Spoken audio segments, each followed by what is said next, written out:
Hi, this is Jonathan Leeman, and welcome to this episode of 9 Marks Pastors Talk. 9 Marks exists to help pastors build healthy churches. Learn more at 9marks.org. Mark Dever is away on a trip, and I have a few friends here with me, starting with Deepak Reju, who is, I guess you're an intern at the moment, but you're kind of, sort of. He's everything and he's nothing. Senior. That's really true, Bobby. Senior/lead pastor. It's called senior pastor. Senior pastor. On the website. Yeah, at Ogletown Baptist Church. Yeah, in Delaware. Yep. And you start, when this podcast come out, you'll start probably a month or two after that. In July? In July. Yeah, I'll start preaching in July. He's also the host, or one of the hosts, of Counseling Talk. Mm-hmm. You guys are how many episodes in? Well, we finished almost all of season 1. We're now recording season 2, and the first 2 episodes of season 1 have now released. What was season 1 on? Remind us. We did... We covered anxiety, pornography struggles, and suicide as the problems. Then we covered several principles, including like confidentiality, how to deal within a church. Uh-huh. And then we did multiple interviews like Esther Liu from CCF, Stuart Scott on wayward children. So we've got several. Very, very nuts and bolts, practical stuff. Yeah. Yeah. And Deepak does that with Garrett Kell and Haley Satram. That's right. And the three of them make for a dynamic combination. Good conversation partners. Bobby Jamieson, once more again with us. You're getting to be a regular here, Bobby. Happy to be here. Associate pastor at Capitol Baptist Church, author of, among other things, Sound Doctrine. That's true. We're doing as we told you last time, we're going to be doing a book club on, so look at the 9 Marks website for information. Live thing on May 22nd, 1 p.m. Eastern. Yeah, that's right. But you're leaving here soon to become a senior pastor. Lord willing, yeah, moving in July to Chapel Hill, North Carolina, to hopefully covenant a new church in the fall called Trinity Baptist Church. And then finally, we have once again with us Mark Feather, who we have established as both a pastoral assistant at Capitol Hill Baptist, an elder at Capitol Hill Baptist, and Mark Dever's conciliary on the Doctrine of the Trinity. So putting all those offices together, how does it work? I don't know. That's right. Now, a couple of you are about to leave. Bobby, Deepak, are about to leave. You've been associate pastors here for how many years? I'm going on 17. 17? Seriously? Yes. I knew you before that. Have we even known each other that long? Yes, we've known each other much longer than that. I live with you and all your brothers. I know. I just can't believe it's been that long. And for me, it'll be 7. 7 and 17. But you're about to go off and be senior pastors each. Meanwhile, the other day, Mark Feather made an interesting observation about CHBC and what it does or doesn't do well in raising up associate pastors or raising up senior pastors, and maybe using that as a launch for this conversation. We've talked about associate pastors on this podcast once or twice before, but I thought this was a unique angle. It'd be interesting for us, and we'll kind of go from there into what you guys are thinking and what you've learned as associate pastors here and what you're thinking about now, what you would maybe want to do differently or better, or maybe the same as a senior pastor. Mark, what was your comment the other day, brother? Well, Mark Dever and I were talking, me being his conciliary, right? But we're talking I'm glad about you're owning it. CHBC is especially aimed at raising up senior pastors. So we'll go out and pastor other churches. Praise the Lord for that. We do that through our internship You mean program. so we send off Michael Lawrence, we send off Brad Wheeler? Is that what you mean? That's right. All Good sorts of guys folks. like that, yeah. Through our assistant pastors as well. Ben Lacey pastoring down in Fort Worth. All sorts of different folks. But we don't necessarily look to raise up a bunch of associate pastors at different churches. But there's 2 at this table. That's right. So they're in some sense kind of homegrown here in the church, but we're not necessarily sending out associate pastors. And so I wonder if all of our training aimed at raising up senior pastors, does it well equip people to be associate pastors at other churches? I think these brothers have a really interesting angle where they've served here as an associate pastor, about to serve as senior pastors. So you guys have seen both sides of that dynamic. What makes for a good senior pastor? What makes for a good associate pastor, and a good relationship between them. Before we get to these two, and you guys can contest the thesis if you want. Bobby, you're kind of looking like you want to contest the thesis. Hold on. You can poke holes in it. Hold on. I think I could too. I want to unpack a little bit more, make sure I'm understanding. Okay, so the claim is we raise up and send out senior pastors. We don't raise up and send out associate pastors. Why would that be? Yeah, it's a good question. Well, I mean, we are aiming at equipping those churches with preaching pastors. Yeah. Synagogues go out to preach. That's exactly right. That's what we're aiming at. And I think Mark Dever is an especially good model of a senior pastor. Right. He's a great leader. He empowers other leaders. Whereas we don't have good models of associate pastors here. Is that what you're saying? Hold on. He's a great leader. He takes criticism. He looks for criticism. He looks to build guys up. Not every senior pastor is quite like that. And so if you would seek to relate to another senior pastor in the way that you would relate to Mark, I don't think your relationship would be as well-founded or go as well. But okay, Bobby, let me contest first. We do have great associate pastors. Wonderful associate pastors. 2 of them sitting at this table. One former one. I say yes. Do you see how I still identify with CHBC? That's right. I can't. I love my church, so I just still love you guys too. So You can confess on Sunday. That's fine. I keep saying we. You have wonderful associate pastors. Yeah. And have no guys gone out to be associate pastors from here? Oh, I Maybe mean, some interns. we certainly have Plenty. had plenty of interns do that. Yeah. Plenty. Okay. Yeah, there are plenty of guys who are not ready for the senior pastorate who have come into our ecosystem of a training hospital and will move from, say, like a PA to an associate pastor would be a normal jump, and more so to a senior pastor. Or plenty of guys finish up the internship. We don't have a job for them because we can't hire all these guys. Of course, right. But they will find an associate pastor position somewhere with a 9 marks guy who they trust because they've just trained in this ministry philosophy. And they want to follow a guy who's agreeing with them and can lead them into greater depth and understanding in a local church. Bobby? I guess my main thing to contest is not so much the thesis itself as just we're talking about something that would apply to like 1.3% of churches in the sense that most churches can only afford to pay one guy. Just size-wise, et cetera. Most churches are only paying a full-time pastor and then like a secretary part-time or something. So 80% of churches, 90% of churches, I don't know. But just statistically, the overwhelming majority are only paying a kind of solo preaching pastor. Yeah. Then if they can afford one other, which, the largest kind of out of the remaining 10, 20%, most can only afford one other. And that's going to probably be split between guys who want to do a lot of preaching and eventually kind of go off and become a senior pastor anyways, a kind of 3 to 5 year traditional associate role. Yeah. Or there's just some kind of fit with the church, with the guy's gifts and the church's needs, and maybe he kind of sticks around. Maybe he's more administrative or does counseling or helps with children or, so many kind of second hires, generalist associate pastors. They kind of just have to do everything else. So I think some of those guys, but that to me just seems so various based on churches' size, churches' communities, individual guys' giftings. Maybe some churches, they can just hire a guy and he's a great kind of long-term asset to the church and he's happy to do that. But even out of your others, like 10, 20% that actually have an associate pastor, a lot of those associate pastors are on a short-term trajectory to want to be the main preaching pastor anyway. And even if I think about the kind of guys who have gone on from our church to be associate pastors, sometimes it's a longer term. You could have like a David Dykes at Clifton who's been there for 15 years. As an associate. That's a good example. Yeah. So there are guys who stick in kind of a role that seems fruitful for them. That's great. Jamie Dunlop here seems That's to be right. But sticking that's a pretty small minority even of associate pastors to think about guys who kind of deliberately are happy in that more supporting role. The church can afford to keep them around in that supporting role. And so I just think we're talking about like 1% or less of churches. Yeah. I'm not sure it would make sense to have like a training program for the 1%. It's certainly. And can I speak to that just for a moment? There's a place for guys who want to be an elder and a pastor, and yet they understand themselves well enough to know they're not ready for the senior role, and that maybe they're not geared maybe ever to be that guy, and yet they would be a great number 2. Yeah. And it often seems like either for a number 2 role or just an associate pastor in general. I mean, we probably do this more than most churches, but you see it happen in other churches where it's guys who are already serving as lay elders. Yeah.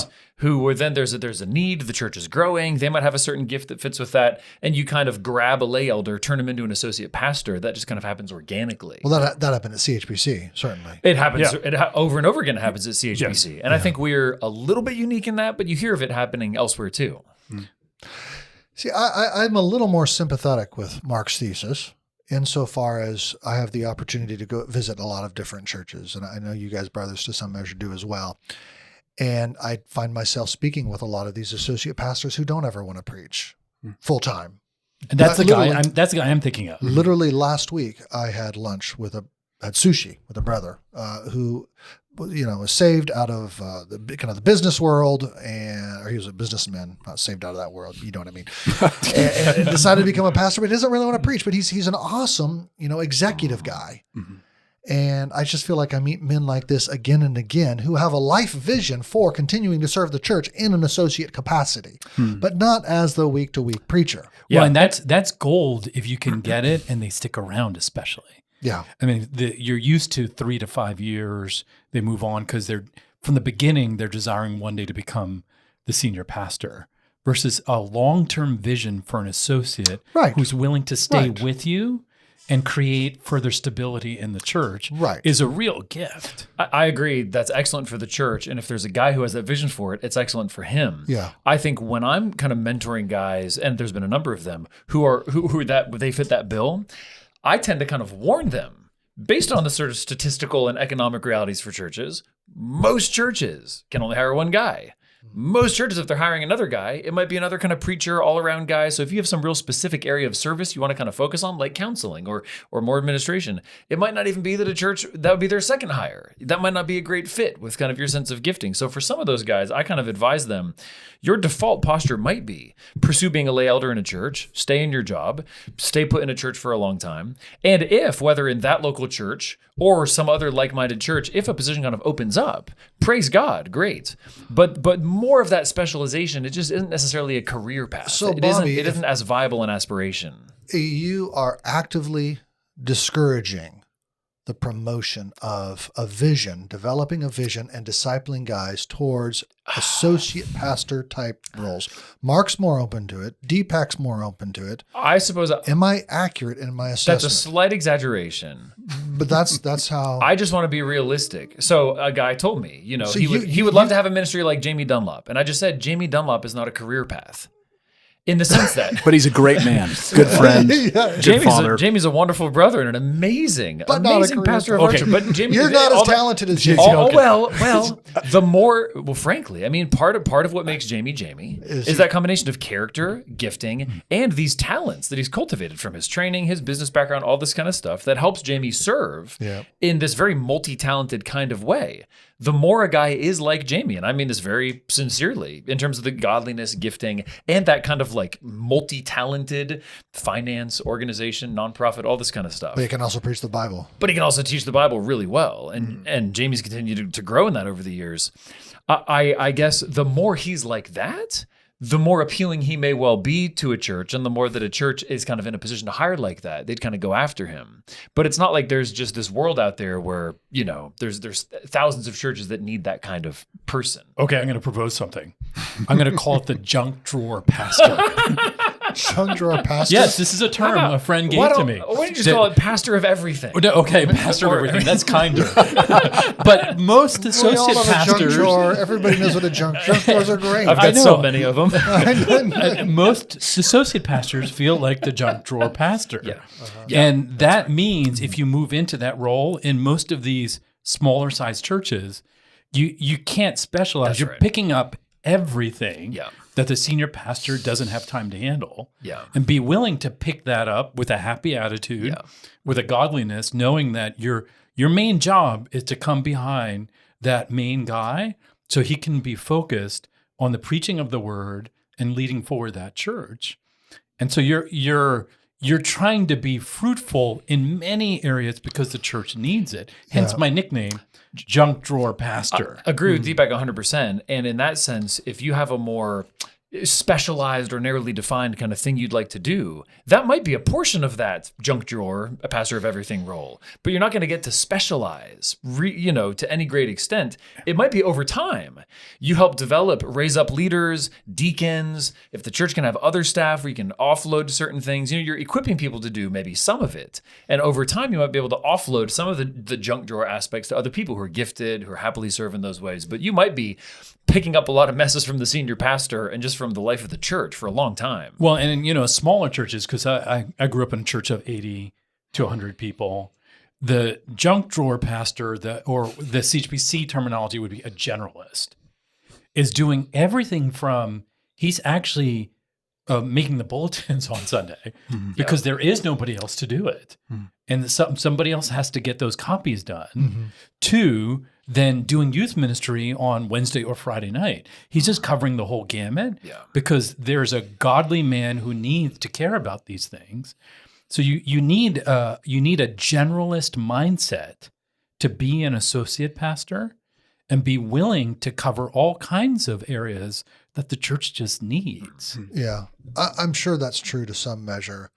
I guess there I'd ask the question, does that become, however, a failure to raise up deacons to do some of that work? Because the way you described it just now, he's got to do all these other things so that the senior pastor can do the main preaching. That's a point well taken. You sound like Acts 6, which tells me point well taken. Let's raise up some deacons. Okay, let's be more specific then. All the other discipling ministries, especially that are person-to-person ministry of the word, whether that's leading the youth ministry to certain counseling cases that the senior pastor can't handle. 2, there has to be an elder qualified man like Jamie to think about the budget. To thinking about missions.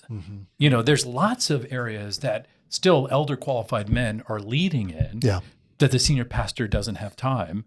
And it does speak to a lot of those churches do need to think about a more robust deacon system that will help cover these areas, which is what I'm doing in Delaware. The elders and I are having that conversation right now about how we can rebuild and reconstruct the deacon system in a way that will help members bear more of the weight and the elders and the staff less.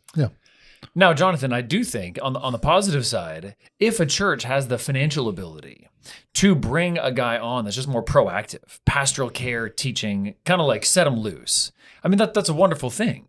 And I think by God's grace, CHBC has a little bit of that kind of flexibility over the year, like when we kind of upgraded Charles Hedman, turned him into an associate pastor. Now he's gone on to other things, but it was just kind of like we're sort of capturing his gifts for the good of the body. So when you're meeting with these guys who have these different skill sets, gifts, et cetera, that is a great thing. If the church can just set him free to deploy those gifts for the sake of the church, but it's just going to depend upon kind of a surplus of giving. Can the church afford that? Can they take him on? How does it make sense in the rest of the budget? And quite honestly, a lot of guys in a secular job, they're probably going to be making more than what they get from the church. Well, yeah, I think that's often the case. So that making that jump. And I think brothers recognize that. Yeah, that's true. It's funny though, when I was writing Reverberation/Word Centered Church and thinking about the ministry of the word, it did occur to me that the way we talk about the ministry of the word really does privilege the senior pastor. Do you know what I mean? We don't talk about it in a way that, okay, so what is the associate? What are the very associate? If their weekly work is not preaching, are they not participating in the ministry of the word? And that's why what you said, I identify, and I'm looking at Mark for anybody listening. What you said, Mark, if anybody's out there, I identified with what you said. And are we doing an adequate job of helping men in the church who are gifted to serve as elders and probably even worth grabbing onto and saying, hey, we'll pay your income, but maybe not as the preaching pastor, in ways that would tremendously bless the kingdom? And would it be worth expanding a little bit our conception so as to include potential lifelong associate pastor guys and not make the associate pastor always the A, junk drawer dude, B, the guy who can't wait until he can get out there and go be the senior pastor somewhere else, right? And how that might not, as I said, benefit the kingdom in those ways. And at least part of that is just recognizing senior pastors and associate pastors or any other kind of pastor, they're just exercising different muscles. And you have to be cognizant of that to train up guys well for those roles. Just to speak of the language for a second, I appreciate the public ministry of the word, but also the private ministry of the word, or Bridges would often call it parlor preaching. Just Charles Bridges. Charles Bridges. The think about what that ministry is in the one-on-one or one-on-two. That there's a faithful ministry of the word that goes on, even if I'm not standing in the pulpit on Sunday morning. Yeah, that's 7 days a week. Yeah, and I think every elder, staff, and lay should be participating. You're not elder if you're not. in some sense, It's a exercising. fundamental part of what they do. And if a Ministry of the church word. is in a position to hire the kind of first guy besides a senior pastor, and they're tempted to view it as kind of junk drawer thing, if they are setting aside the money to relieve a guy of having other employment, they're willing to recognize him as an elder. Yeah. They should do whatever they can within their current circumstances to prioritize that brother's ability to do word ministry. That's right. In whatever context that's going to be. So rather than just purely reactive, kind of, we're bringing you on to do all this other stuff, there should be an element of, we're bringing you on to minister the word in complementary ways. However much he's preaching, however much he's teaching in these other public contexts, that should be the kind of core reason they're bringing him on, even if there's all this other kind of adjunct stuff. If it is youth, well, it's teaching the word in a youth context. That's right. If it is children, it's facilitating and doing the teaching of, children's ministry. So I think, I would just say it's a way of criticizing an overly kind of like deaconish view. Yeah, to say the ministry of the word is a priority. Cheverly Baptist planted with 60 people. And by the time we were reaching 80, 90, and certainly 100, John was feeling the need, not just, and he had 3 or 4 lay elders. I was one of them, or I've been one of them, still one of them. But he was definitely feeling the need for associate, which is to say paid help in the pastoring work. And I think when our church reached 90-ish, 100, we got to a place where our budget could take on that. Now, all of that presumes a certain level of income. Yeah. In our church, that may not be the case in other churches. And so every church is going to have its own thresholds of when they can afford a second, a third, a fourth staff pastor. So I recognize that. And I think you're right, Bobby. I think the statistics to some extent would say the vast majority of churches are single pastor paid churches, though we're continually trying to raise up lay elders, and they can bear a lot of that work in the meantime. Brothers, as you think about leaving Capitol Hill and pastoring in a lead capacity, is your primary thought, finally, I can get out from under this guy? Is that? No, not at all. That's not my primary thought. No, we'll miss the big huggable bear. That he is. All right. But there's going to be years of investment that he's put into us, and years of affection that goes both ways. That's just going to be painfully hard to walk away from. In the interview that the search committee did for me, when they asked him about me leaving, he started explaining, his thoughts on it, and he started to cry. And it's just there's a natural affection for years of work when you're in the trench with each other. I mean, if I didn't have a really strong desire to be preaching full time and kind of have that overall leadership role, I could gladly stay in this job my whole life. No questions asked. Easily. I think Mark is, he's invested so humbly, personally, generously, consistently. I mean, it is pretty rare to have such long-serving associate pastors like Deepak putting in 16, 17 years, Jamie going on 15 plus. And I think a lot of that is to Mark's credit in terms of his leadership, his character, the kind of atmosphere he's cultivating in the church, the eldership, and the staff. Yep. What's something you two have both seen Mark do well as a senior pastor with respect to associate pastors? And the goal of your answer is not just to praise Mark, it's to instruct other senior pastors to say, hey, guys, do what Mark did. It was so helpful to me as an associate pastor. The humility of receiving criticism and cultivating an environment where you can have an honest conversation with the senior pastor and not be scared that you'll be fired. If you bring up hard things, including their sin, and the ability to go everything from hey, that's not the best way to handle this staff member, to this is the sin that you have to deal with. Because you've had those conversations with Mark. Yeah, I mean, all across the board, to even the place of being able to disagree with him on a staff level and say, I need to then take this to the elders and not have any retribution for that. What would you say would be some of the top sins of Mark's you've pointed out? We can talk about that in private. We don't have enough time. Yeah. I'm sure there are plenty of listeners who want to know, but we're going to talk about that in private. I would agree with what Deepak said. I think I would also just add a really generous and open-handed posture toward staff having the potential desires to serve elsewhere. So having an utterly open-handed, utterly generous, even, there's a season where a number of us were kind of like trying to take off in various ways. And Jonathan Kiesling, who's now pastoring in Lafayette, Indiana at Kossuth Street, Jonathan and I both, we kind of had like things that were in process, but not a given. And Mark just assured us, like, guys, if this falls through, like, even though we have to plan budget and stuff like that, like, if this falls through, like, you're still here. We're not getting rid of your jobs. Like, we'll work it out. We'll figure it out. So even as we were like halfway out the door, he was kind of reassuring us.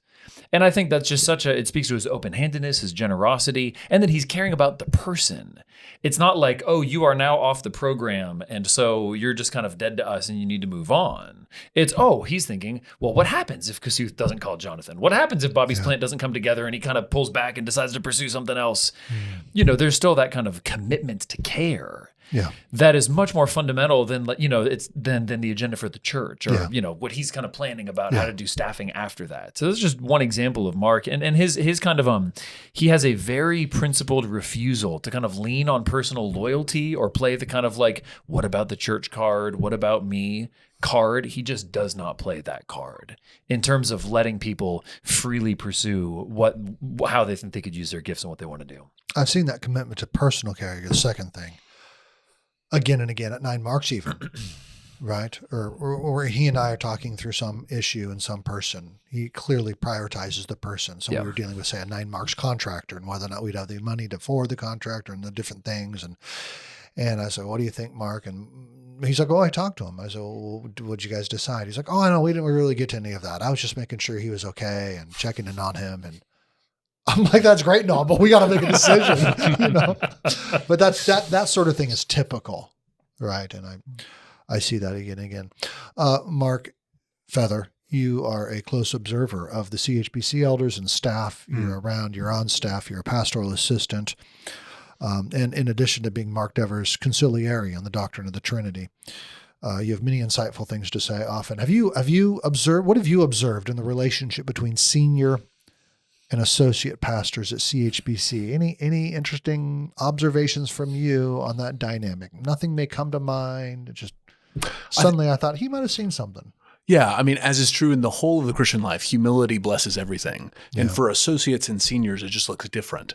So for the associate pastors to take direction from a staff pastor who is above them in the staff hierarchy, but equal to them as an elder, it takes a great deal of humility to do that and to do things maybe that wouldn't be your first priority to do, but you're doing it to advance the ministry that Mark has and the church more broadly. I think for Mark, that humility looks like not only that open-handed generosity, letting these brothers, Bobby's writing academic monographs on his day offs, and Mark is happy to grant those. But also, he's very careful not to mess around with their areas of responsibility. He's going to trust those brothers. He's going to say, hey, the Lord put you here. The congregation trusts you. I'm not going to tell you what to do on all those particulars. So I think those are two different ways humilities have blessed that relationship.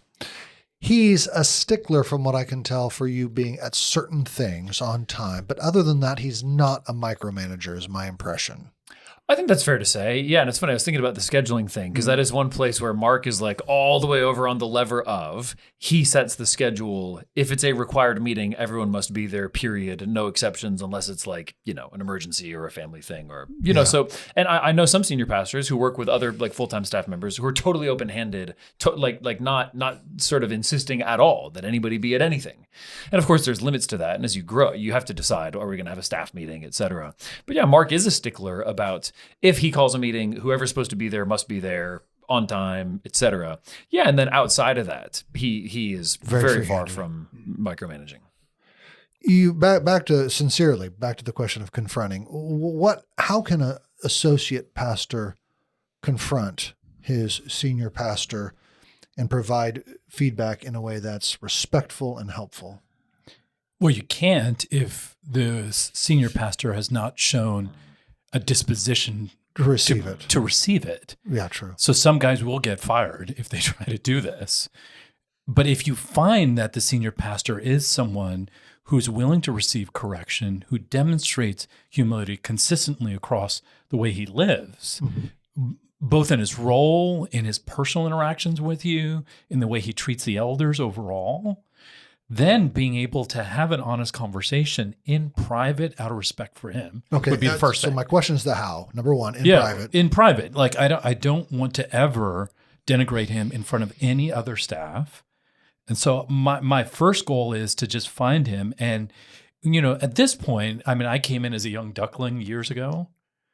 And one day I woke up and realized, oh, I'm just as old as you are now. Yeah.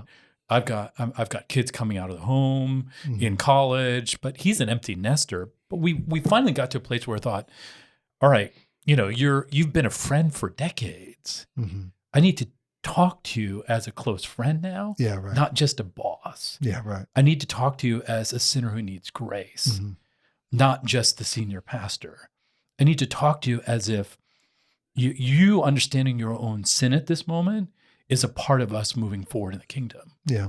And not be scared, because fear of man, could rage at that moment. And like the first time Mark walked into one of my Sunday school classes, and I remember seeing him out of corner of my eye walk in on the side. This is like what, 25-year-old Deepak? This is 30-year-old Deepak. Yeah, I was young, and I know words came out of my mouth. But all that was going on in my brain was, what is Mark Dever doing in my classroom? Yeah, right. What is he going to say at service review? Yeah. Okay, well, that's terrible. It's absolutely terrible. I'm sorry, what's terrible? The fear of man. Oh, it's okay. Of Mark. Yeah, right. Like that. Yeah, right. I mean, because we're both elders. Yeah, right. We're both pastors in the same church. So we need to be able to function like we are colleagues in gospel ministry. So I do realize he is my boss. He carries a weightiness in terms of when he speaks up on something that I don't, because I'm the associate. Fear of man, I discovered at the elder table, is, and I think your lessons are applied to everybody, from associate to senior, probably from senior to associates and to lay, and from lay to staff. I mean, fear of man just makes you pastor poorly. Yes, exactly. Again and again. You'll either fail to say the things you should say, or you'll say the things you shouldn't say, because you feel like you got to control the situation. All right. So fear of man is just one of the biggest enemies, I think, to faithful quality pastoral work. So I'm with you 100% on that. Brothers, any last comments on, we've kind of been all over the map in this conversation, it occurs to me, but any final comments? Okay, some advice to the senior pastor, any advice to the associate pastors? You're about to step out. You're looking back over this broad, expansive, and fruitful ministry you've had, and you're saying, other associate pastors, here are a couple of things I learned about doing it well. I'll give you a few. One would be, look for the guy who is demonstrating consistent humility, because that'll matter a lot for you being able to work with him. If you're an associate, look for the guy, the senior pastor who you see humility in the way he lives. And if you're working with a guy who's not consistently humble, maybe I probably wouldn't work for him, because But if you're already there, you might even be thinking, I don't need to stay here forever. Yes, exactly. Secondly, I've seen more guys get into really bad spots in their job as associate pastor if they didn't do everything they can to make sure the ministry philosophy lines up real closely. You get into trouble, not just in theology, because theology, you'll see a lot of guys will line up, but when it gets into what it looks like in the trench, what are we making decisions in terms of missions, small groups, counseling? There's a lot of things that come into play when your theology actually hits the ground and starts becoming revealed in terms of its practice. We had a whole pastor's talk on this topic a few episodes ago. So if you're listening and you don't know about that, it's a few episodes. I don't know how many episodes ago, maybe 4 or 5. But those would be my big two, like humility and ministry philosophy. If you really want to work with that guy for a while. Yeah, good. Bobby? Agreed. And I'm trying to think about something useful to say in the role. I mean, I think maybe one way to put it is to recognize that there are certain directions that a senior pastor is just going to set, ministry philosophy, certain practical things.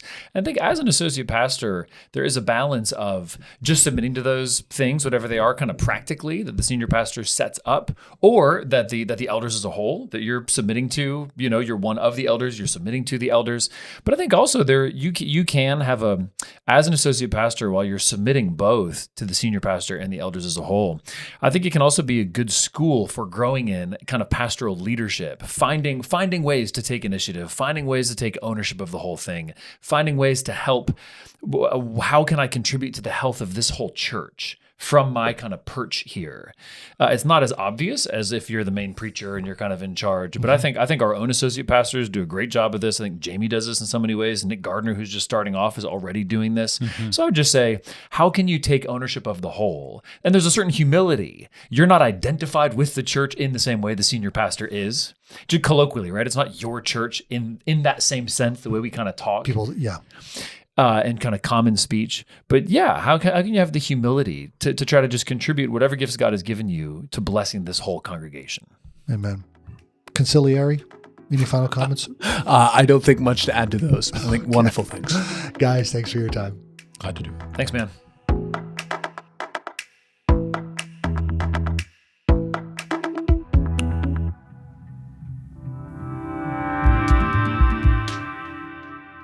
For more articles, books, and podcasts, please visit 9marks.org.